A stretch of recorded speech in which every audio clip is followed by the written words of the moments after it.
Sebenarnya harganya nggak mahal juga, 135.000, karena bebeknya itu satu porsi bukan seperempat tapi setengah ekor.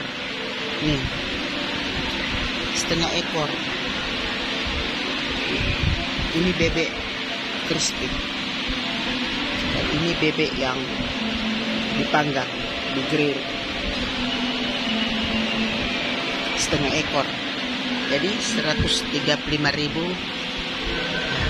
tidak mahal ya. Karena kalau dibagi dua bebeknya itu berapa? Ya, kesan umum bagaimana? 135.000 setengah ekor bebeknya. Paket dengan nasi dan sambal-sambalnya. Tergantung yang makan. Ya. Tapi menurut Bapak bagaimana?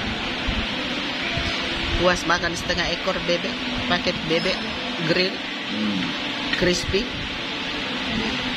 Kalau Bapak makan paket duck crispy. Kalau saya pesan yang bebek grill setengah ekor. Per paket itu 135.000, ada bebek setengah ekor, ada sambalnya, sayurnya, dan nasinya. Mantap, recommended bagi yang belum pernah mencoba ke BTS bebek tepi sawah. Menurut